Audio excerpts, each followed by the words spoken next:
We're here to talk about, kind of the caucus process and why it's so important to get involved with caucuses, but from a non-partisan perspective. So one of the quotes, there's been a quote that's been posted about, you have MLK speaking about, voting is one of the foundations, that makes this country what it is. But then there's also, I think it goes beyond voting. My grandparents were from Mississippi and Arkansas, and they moved to Illinois.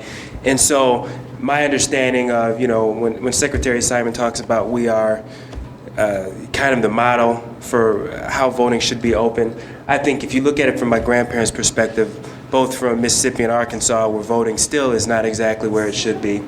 And then Illinois, in terms of having faith in the whole political process, I think, it is very important to vote, but also to get involved with the caucuses, which in other states, it's not quite as open and easy to get involved as it is in Minnesota. So that's why I have, so long as I do not firmly and irrevocably possess the right to vote, I do not possess myself. I cannot make up my mind. It is made up for me.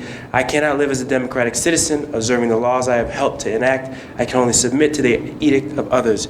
But that also goes to the different parties that we get involved in. So if you're involved with the GOP, if you're involved with the DFL, getting involved with the caucuses gives you a voice as to how those, as to the platforms and what those different parties stand for.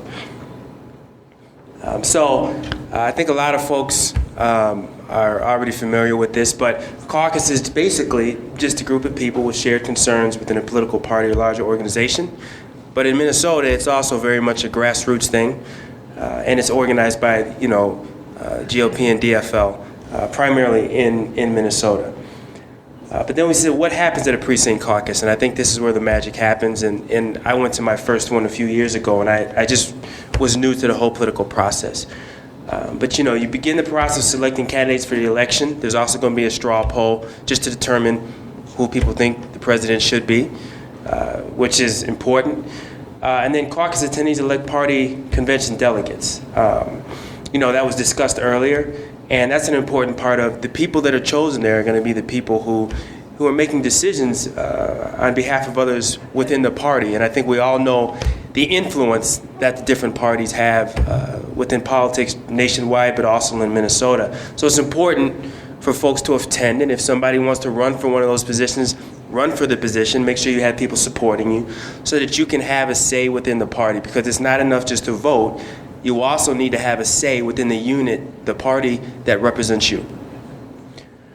Discuss policy positions. Caucus attendees would like to be included. So when I showed up, like I said, I was kind of green. I really didn't know what was going on. And I had there were people that were coming with resolutions. I think one resolution, which was kind of popular, was to make sure that liquor stores would be open on Sundays. So I think that actually got voted through. I don't know where it ended up on the DFL overall platform, but I think it just shows that, whatever is on your mind or whatever you think is important, if you have enough support, you can at least get that introduced, and it can move up through your party ranks so that your party can maybe represent exactly, what's on your mind. And then again, citizens can influence the direction and decisions made by their government. So who's eligible to attend? It's open to the public. There's some requirements in order to vote. You have to be eligible to vote in the fall election. You need to reside in the precinct that you're going to be in at the time of the caucus. And then you must be in general agreement with the principle of the political party holding the caucus. So since I am a member of the DFL, I can't just go to the GOP because I have some serious differences, which that's just part of the political process. But I can't just go there and say, hey, let me be part of your caucus when I just don't agree with a lot of what they have to say. So no person, and number 3 covers that, no person may participate or vote in more than one party's caucus in any 1 year. So that addresses that last point. So March 1st, Mr. Secretary Simon, if I have anything wrong, please point it out.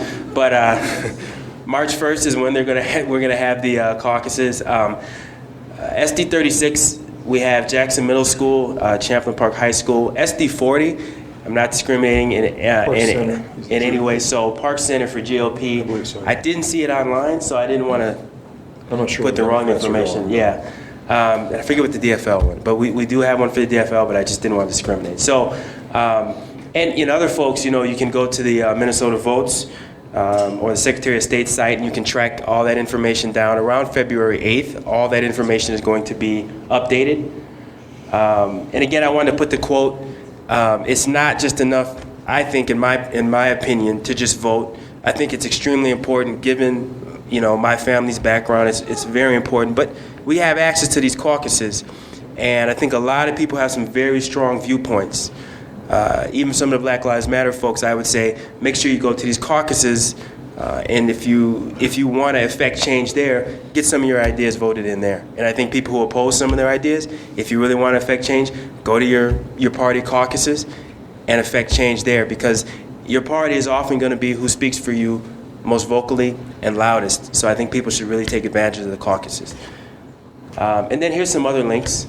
If you want to find out where your caucus is going to be at after February 8th, that's the website. And then there's different websites for different SD30. So I put Senate District 36 and Senate District 40 because Brooklyn Park, Brooklyn Center, those are the Senate districts that primarily are covered there. But if you're in a different Senate district, you can go to caucusfinder.sos.state.mnus.